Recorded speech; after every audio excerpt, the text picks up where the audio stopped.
you can smile because President Obama won re-election. There's no recount. There's no real question about the results. It's a done deal. You could say that into your mind and your heart. I mean, still this election, you know, just hasn't settled in with a lot of the conservatives out there, and some of those family members might be a little unsettled. Saturday Night Live offers some advice from a guy they call the drunk uncle. Here with his advice on how to manage the holidays, please welcome Drunk Uncle. Occupy Lame Street. I mean, you know, kids, they need to pull up their pants, Seth. Kids today, they're always saying, text me, text me, text me. Didn't you write a letter, you dummy? A letter to who? You can't even say Merry Christmas anymore. You gotta say, hey, baby Jesus, you wanna do Pilates? All right, it's funny, but not exactly helpful.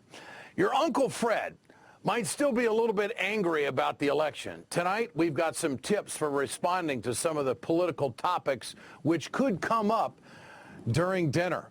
Let's bring in the founder of cultivatedwit.com, Baratunde Thurston. He's also the author of How to Be Black. Mr. Thurston, great to have you with us tonight. I want to start with this, the traditional America. What should you do if Uncle Fred starts talking like this guy right here? Here it is. The demographics are changing. It's not a traditional America anymore. And there are 50% of the voting public who want stuff. They want things. And who is going to give them things? President Obama. What about that? How do they handle that at the table? Yeah, so first of all, thanks for having me on, Ed. Happy Thanksgiving to you, to all the viewers. I'd say start compassionately. This is a tough time for Uncle Fred. He's angry, he's lashing out. You got to give him a big hug and just tell him you love him, tell him it's going to be okay. Tell him you've been there before, because when John Kerry lost, you felt a similar sense of disappointment in the country. And just human to human, family member to family member, know that you're there with him. As far as the stuff thing, I'd actually flip it. I'd say 100% of Americans want stuff, because that's what it means to be an American. In fact, if you meet someone who says they're American who doesn't want stuff, then you get suspicious. You see something, you say something. If you don't want stuff, you hate America. It's the stuff buying season. Yeah. What if Aunt Hilda claims the president's re-election has triggered the zombie apocalypse? She might sound like this guy. Here it is. Has more flexibility now, and they remember their enemies. Inflation is coming.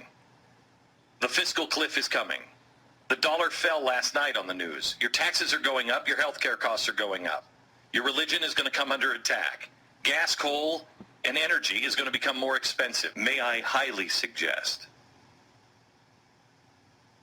you get grandfathered in to the Second Amendment today.